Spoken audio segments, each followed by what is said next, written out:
This is Xane Anderson, and welcome to the Principal Podcast today. Today, I am so thrilled to have Ed Hajim with us today.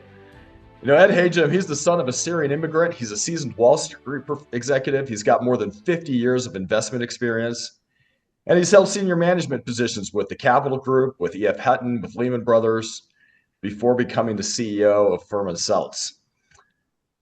Yeah, I got to say this, in 2008, after 20 years as a trustee of the University of Rochester, Hajim, Ed, began an 8-year tenure as chairman of the university's board.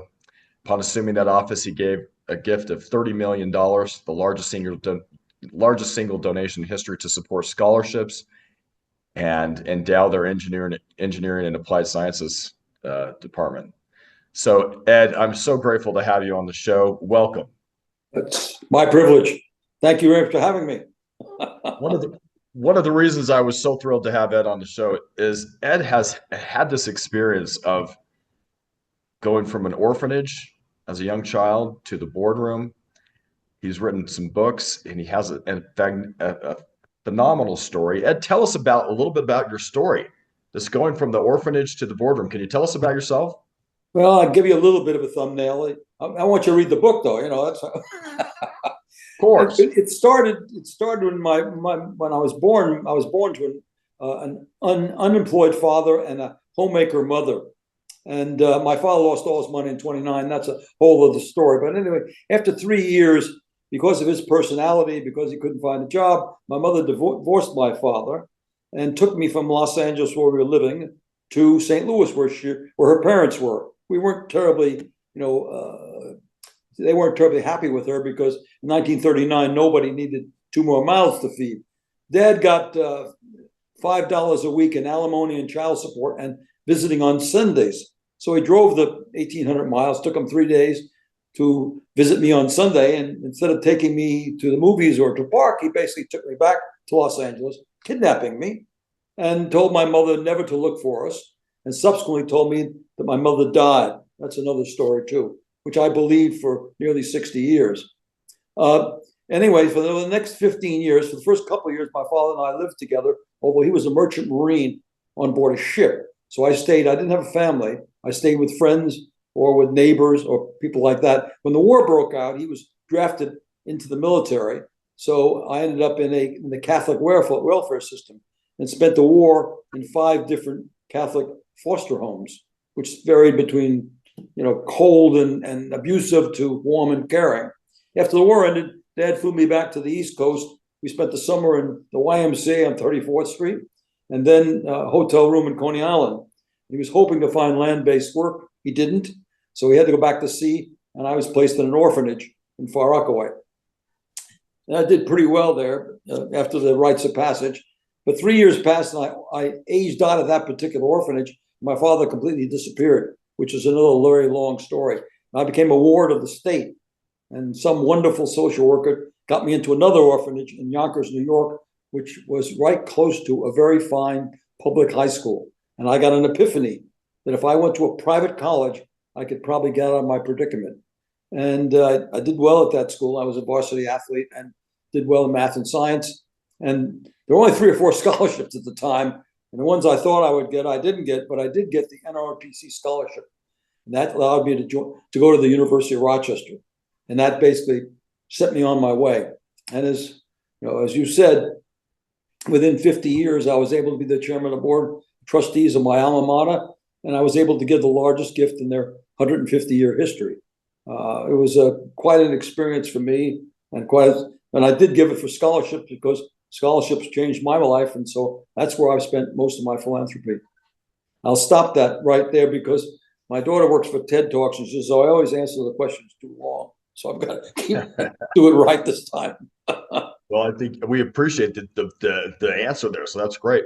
Let me ask you this: as you say this, and in your book, The Road Less Traveled, there's some things to talk about. I think in one point you said, "My childhood disadvantages became advantages."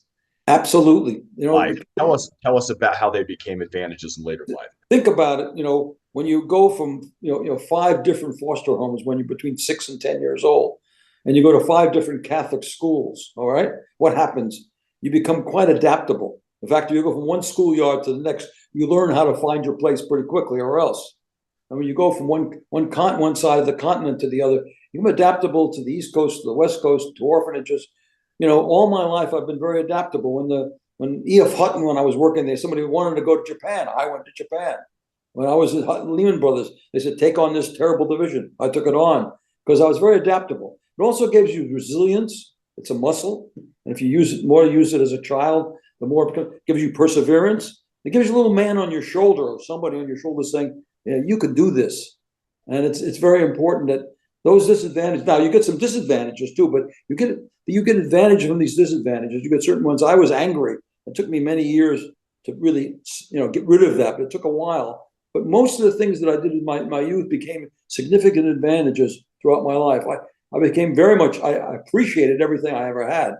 Unfortunately, when you get everything, you don't appreciate the things you do get. I mean, I get a kick out of the fact that when I went to University of Rochester, the food wasn't very good. It was better than the food at the orphanage. So that was right. And so you appreciate the next step.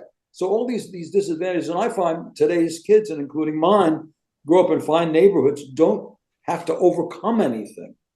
So when they get out into the real world, they have anxieties because they've never overcome anything.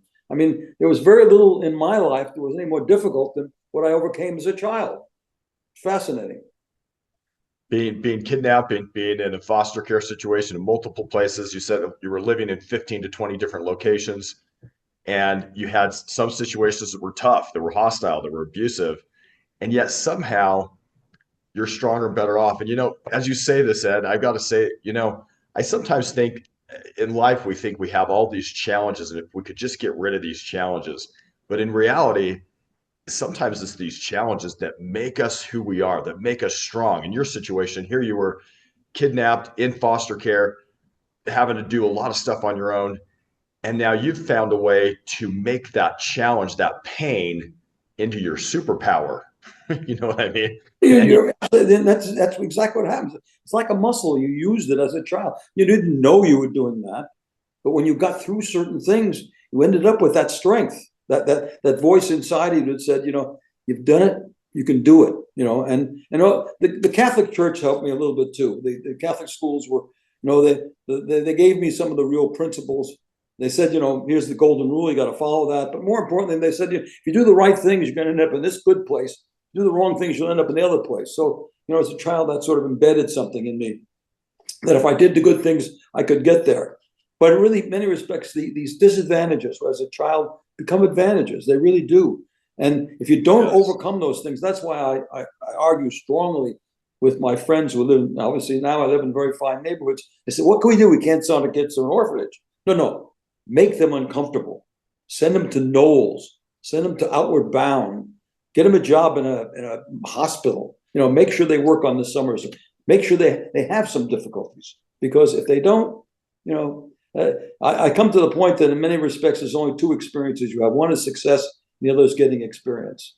And there's no failure, especially early on. Anyway, you got it exactly right, that overcoming difficulties ends up being an advantage. Malcolm Gladwell speaks about that in one of his books too, as well. I love that. And what you just said here is so profound, Ed. For parents who are trying to make it easy for their kids, or they're saying that, there's no challenge. You're actually doing your children a disservice. It's actually okay to intentionally, in a non-abusive way, but intentionally make things hard for your kids.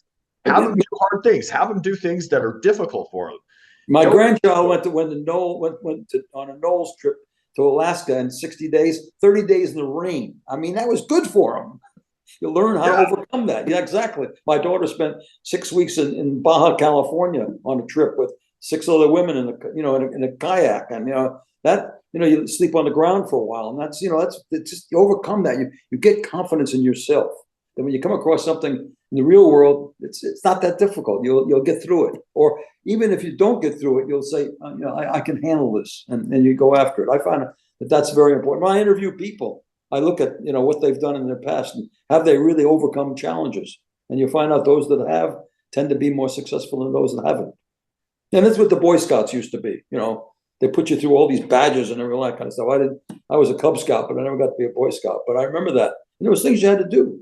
And in the service, One summer we spent, 3 weeks as a Marine when I was in the NROTC. And then, if the 3 weeks were really something, I mean, we up at 5 o'clock in the morning, carrying logs around, going underneath barbed wire, marching every day. It was really helpful because, that's when you gain confidence in yourself in doing almost anything. So, I find that's why I say if I had a magic wand, I would have everybody do some service when they got out of high school. I love that.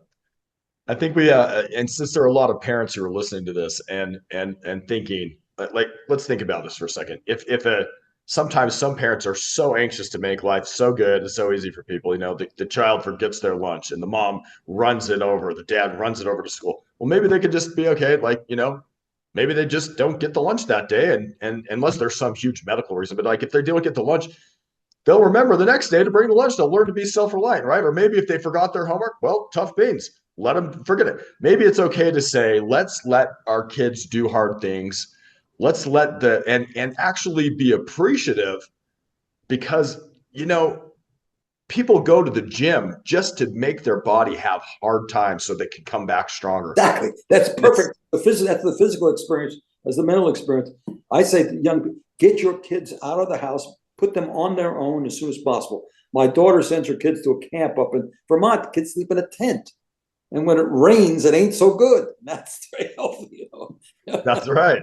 But then they learn self-reliance, right? Because they learn how to adapt. Yeah, they get self-reliance, and then they come back and they have to go to school and have to overcome something. Now, it's not so hard anymore. So camp it's a lesser thing. I mean, it's not real exactly, but they have to sleep in a tent. They get up in the morning, pledge allegiance to the flag.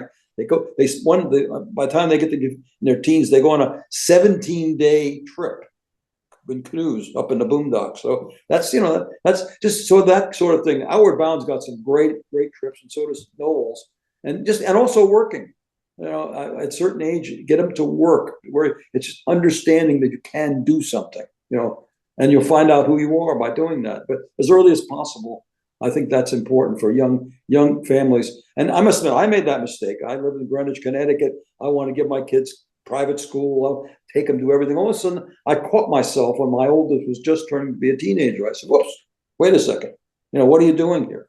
And luckily I did. And I remember YPO, and I heard somebody make some kind of speech about this. So I went home and started to change things just a little bit.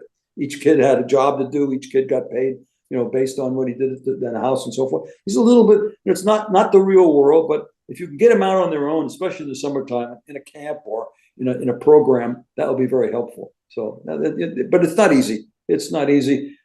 I say I don't blame anybody for their kids' activities because they grew up in a totally different time. I grew up in the Depression, war, the inflation of the 70s, and then we ran for the last 40 years, we've run an unbelievable economy and world, except for 9/11. It's been a very, very wonderful, straight up experience. And that's what they experience. So how the heck can you expect them to understand anything when it doesn't happen to you? You don't appreciate it.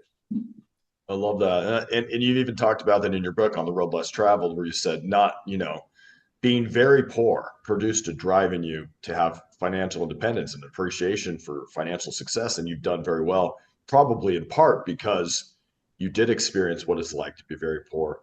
And so the pain of your youth became, as we've said before, there's another experience there too. I made up mind I was going to have financial security. So you get in the habit of working a little harder than you should. And after a while, you don't know, but you do it all the time. I mean, I always worked a little harder than I should. And that can be bad for you in many respects. But I did have this goal that I was never going to be poor again. And that ended up at age 47, I made a little bit of a pivot in my life where making money was not as the most important thing, but what really I wanted to do with life. That's why I say to people, save your passions, because at one point in life you can exercise it. I really wanted to run a company.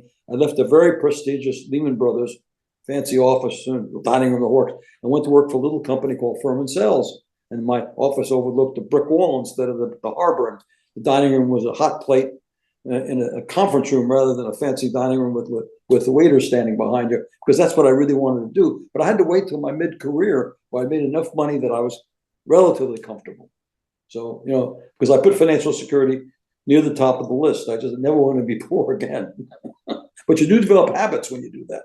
because when you make a choice on the road, you choose something that's going to, make you financially secure.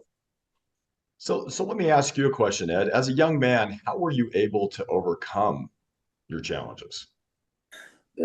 Three things. I said the Catholic schools. Well, first of all, my father, although he abandoned me 4 times in 18 years, he always supported me. He sent me letters saying, "You're the greatest." He gave me unconditional love and letters and with some contact. And he also sent me messages. When you be a good person, do this, do that. So got to start off with that. It's nice to have a parent or somebody who believes in you. The second thing is the Catholic Church made these rules up to, besides, the golden rule, the 10 commandments, and this idea that if you really did good, you'll be okay. They sent that message and put that in a little kid's head between 6, 8, 7, 8, 9 years old. That sort of sticks with you. And then finally, which is corny, and I'll get a kick out of this, every Saturday when I was a child, you would go to the movies. And guess who was in the movies? There were heroes there.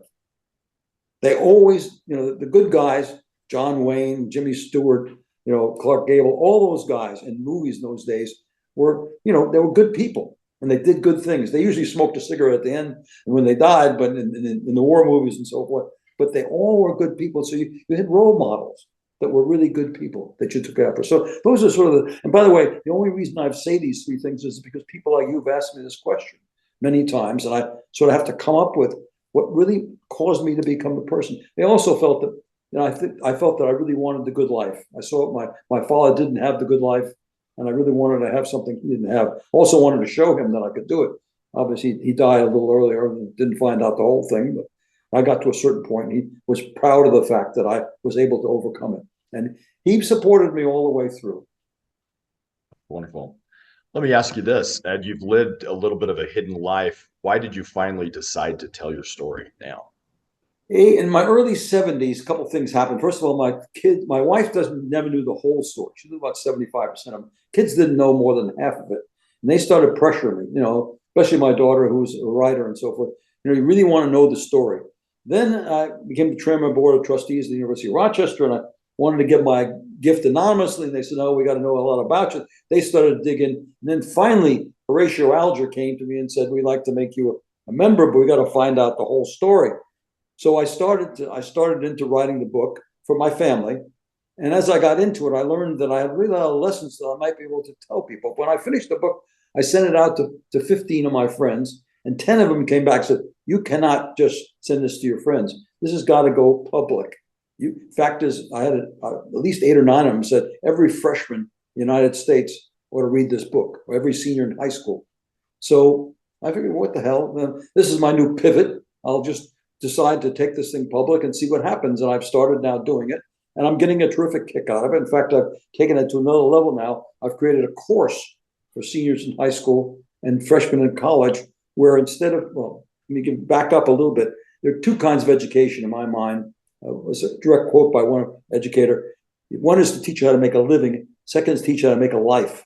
We do a reasonable job of school of teaching how to make a living. We do just a very poor job of teaching how to make a life. So I created a course where we ask the question, who are you? Where do you want to go? How do you think you might get there? And why do you want to go there? That's the island of the 4 Ps. What is your passion? What are your principles? Who are your partners? And what are your plans? Because in many respects, if I may be so bold, when you're in your first 16, 18 years, you have no control of who you are. You're a combination of your genes and your environment, right? Neither one of those things do you control. But somewhere in that 16, 18, 19-year-old, you arrive at a college or a first job, and you finally have control over, or some control over who you are. You decide, what part of me do I want to keep? What part of me do I want to really eliminate or at least cut back? And what parts of me do I want to add? So this is the sort of process I've gone through. And that's why I've done all this. And I've believed in flow. You sort of go in a direction and it sort of takes you in a direction. And this keeps, I keep iterating. And I'm trying to write a 3rd book also, which is going to really focus in on the lessons, the actual lessons. My 2nd book, The Island of the 4 Ps, is a fable, which I love, because fables trap you into doing your own thinking. And this fable, you read the book, you're thinking about yourself. You're not thinking of what's going on in the book. It's like Gulliver's Travels or Who My Cheese and so on. So that's, again, a long answer, but that's exactly why I decided to write it. But the pressure came from the family originally, then circumstance. Rochester would not sit still until they, told the world about who I was. And then Horatio Alger, that's one of the requirements. And once I did Horatio Alger, I was out in the public. They 1,200 people. I'm standing on a stage. I'm telling about my time in an orphanage and so forth and so on. So it was out there. I figured I'd try it. It looked like that's where the world was taking me. So I'd follow it. And just to clarify for our listeners, and I probably should have emphasized this, in 2015, Ed received the Horatio Alger Award. It was given to Americans who exemplify the values of initiative, leadership, commitment, excellence, and who've succeeded despite personal adversities, which you clearly have. And so thanks for mentioning that. Well, this idea, this overcoming obstacles thing, especially as a parent, there are a lot of parents who are listening to this. And this idea of intentionally giving our children, letting them have difficult times, like you say, let them go out and camp. Make them uncomfortable. Make them uncomfortable. And it reminds me, I'll just tell you a quick story and you could tell me your thoughts on this. My daughter came to me and she said, Dad, I want to hike this mountain. Well, there's a mountain near where we live that's about 11,700 feet tall. It's a huge mountain. And she's 5 years old. She comes to me at 5 years old, says, Dad, I want to hike this mountain. And, part of me as a dad could have easily just said, you know what, you're too young, not going to do it. But she was persistent. And I said, let's talk about this. If you really want to do it, maybe we can let you do it. I said, but what's going to happen when your feet hurt? Because we got to hike about 15 miles and we're going to go thousands and thousands of feet up. What's going to happen to your feet hurt? She goes, well, Dad, I'll take a rest and then we'll keep going. And I said, well, if you really want to try, we'll do it. Well, my 5-year-old daughter did it. I mean, she hiked to the top of this mountain. You've never seen anybody. I mean, when she got to the top, there were people at the top who stood up and gave her a standing ovation. But what the real win wasn't that she hiked the mountain, was that because she did something difficult, she now had extra confidence in herself. And I think about that as from your story, Ed. Here's Ed, who had a difficult childhood, kidnapped by his father, in foster care multiple times, moving 15, 20 times, having to go through these things. And yet this inner something in you now, I'm betting you have more confidence in the business world. You have more confidence that you can get things done in life than probably 99.9% of the other people that we know. And it's because you were able to overcome these very difficult things. And so as parents, can we allow our kids to have these difficult things so they can be like Ed, Hajim, right? Like Ed, I'm saying your name correctly, I hope. And allow our children to have difficult things so that their confidence, who they are, becomes stronger. You've just done something more than I've actually done. You've created a metaphor. Your daughter now has climbed a mountain which she'll remember the rest of her life. And when she's starts to climb those other mountains, which aren't 11,000 feet, but are, emotional mountains, physical mountains, business mountains, she'll remember climbing that mountain at 5 years old. Now, you really have created a metaphor for exactly what I'm talking about. Especially, parents should also not only try to make your kids uncomfortable, but try to find ways which they want to be uncomfortable. Like your daughter wanted to climb the mountain.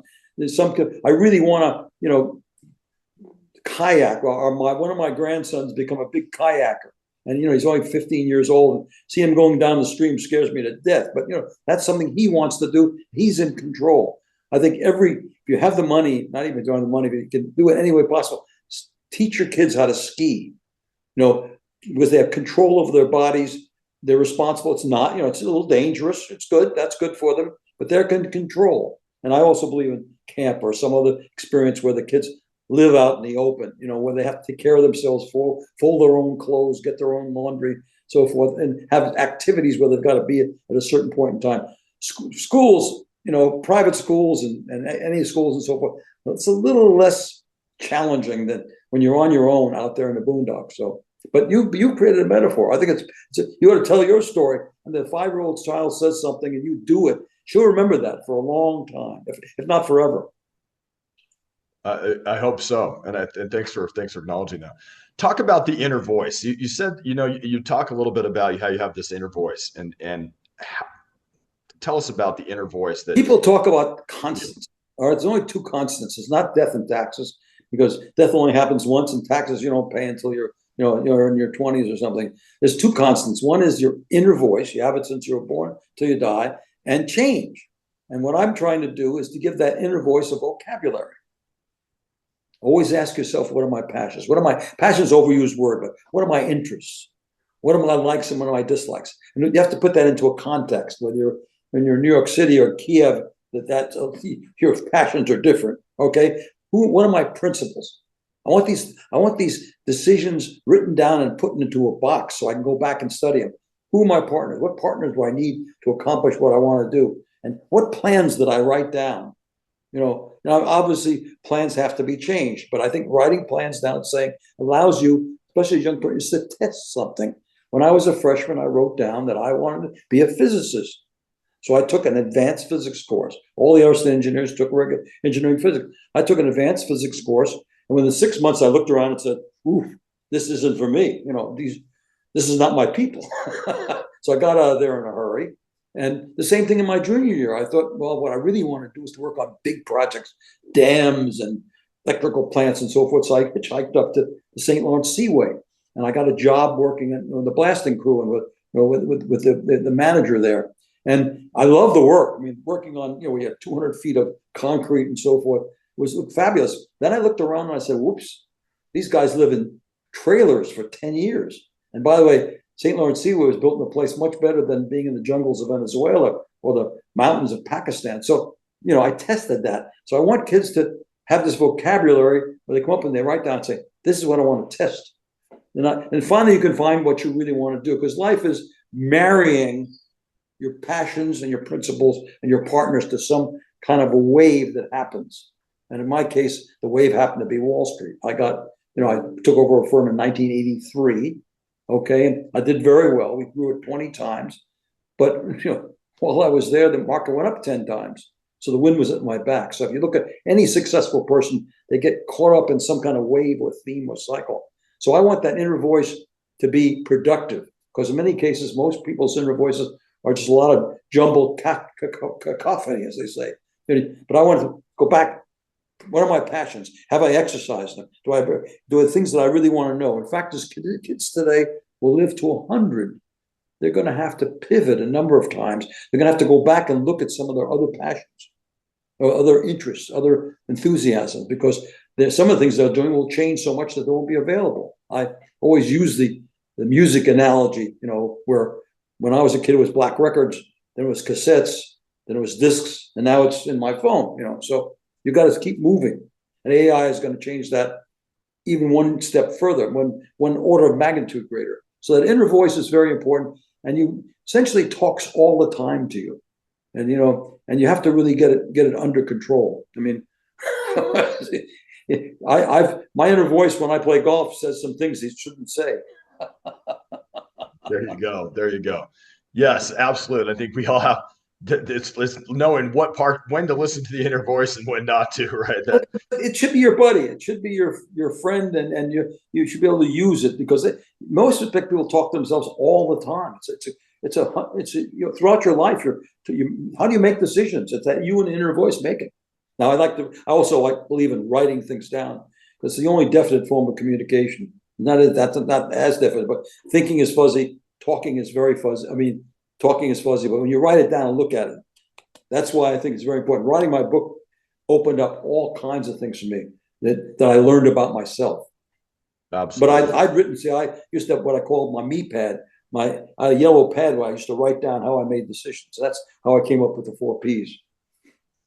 And it is actually, I'll agree with you on that. Since you've written you have 4 Ps book. Hopefully I'm saying it correctly. Tell us the full title of that book, Ed. It's called The Island of the 4 Ps. It's about a young man who arrives on an island, meets an older man who's not a teacher but a guide, and they guide him to 4 different villages where he goes through the process of studying his passion, studying his principles, looking at his partners, and finally writing his plans.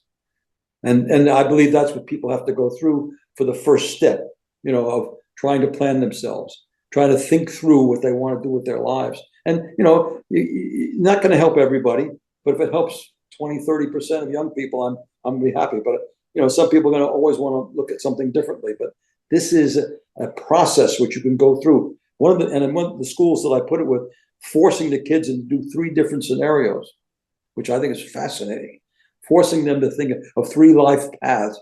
So one path they may someday pick up 20 years from now because they thought about it back then. Right.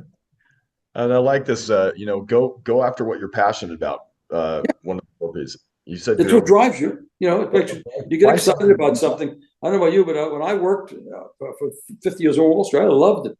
I couldn't wait to get up in the morning, go to work, and have something happen at the office and so on. Tough business, but something I really love to do, and I love running things.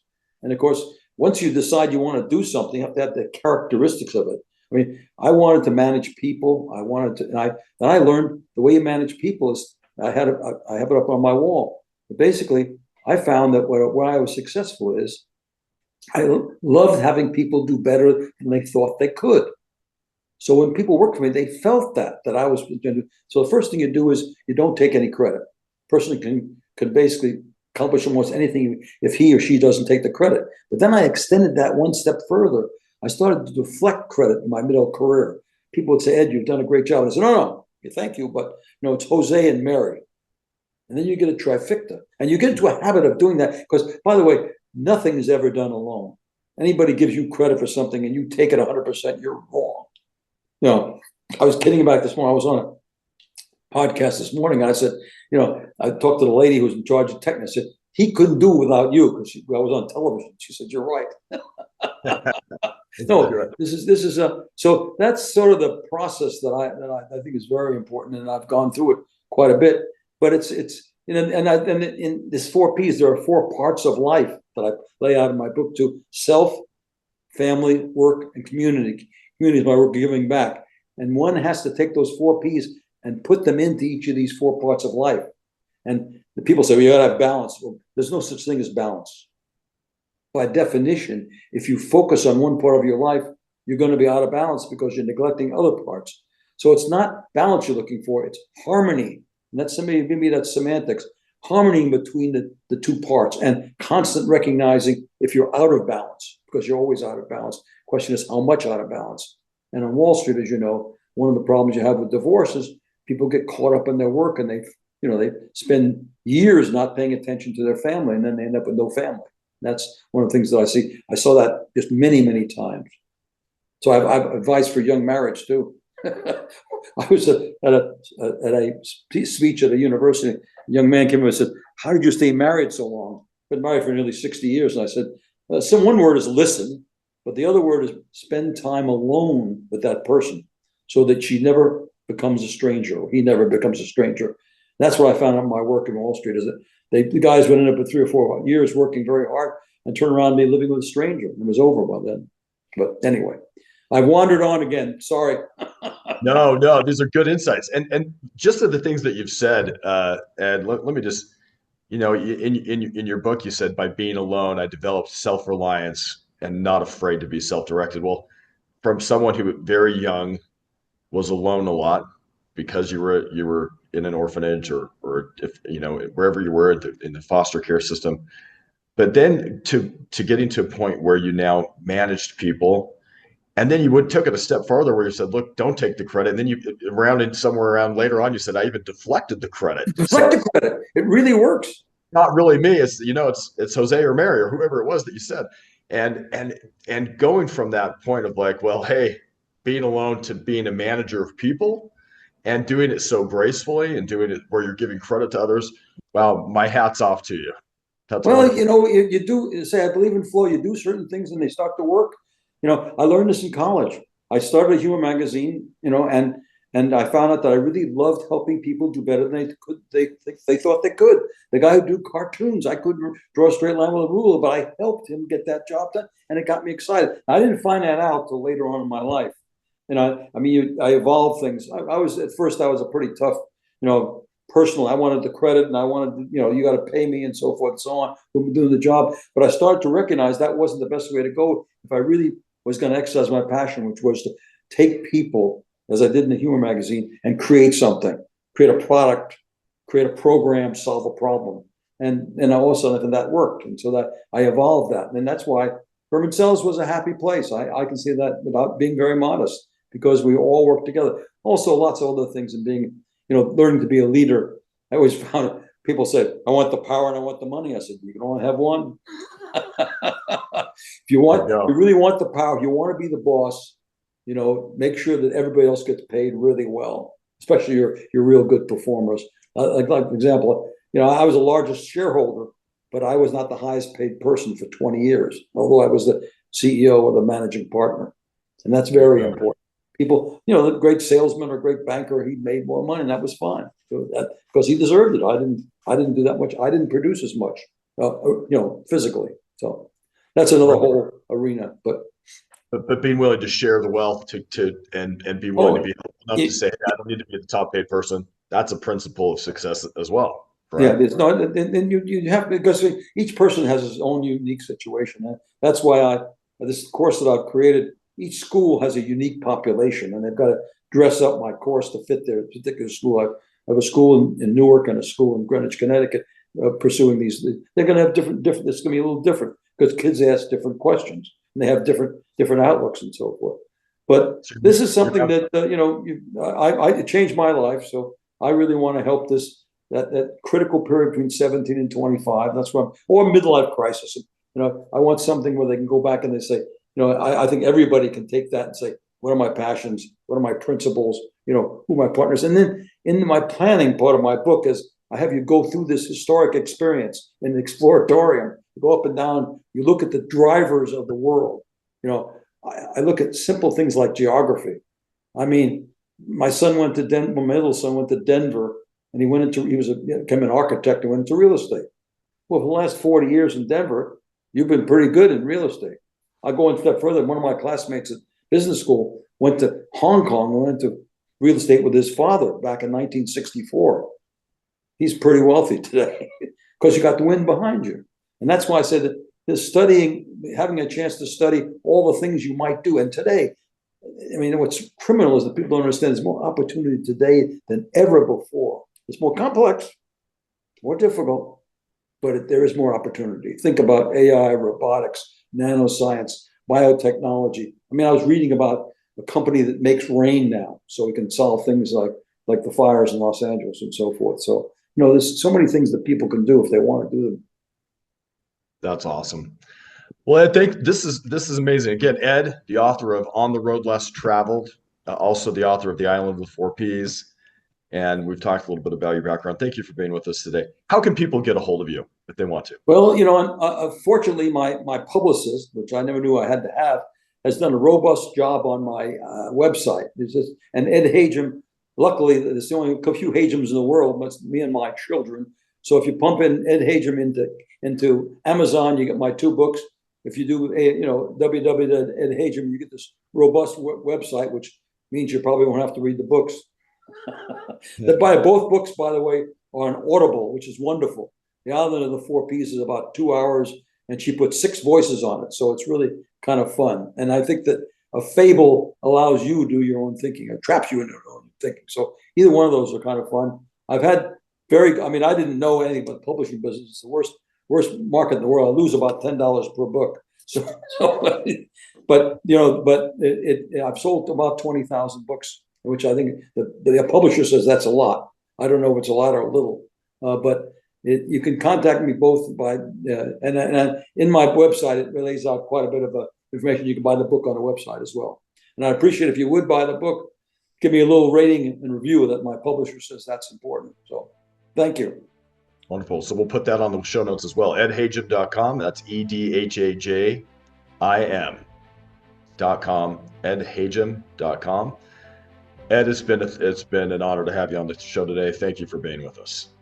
Well, thank you for inviting me. It's been fun. And thank you for your example. I may use that someday about my friend who has the 5-year-old. Thank you. Appreciate it. Okay.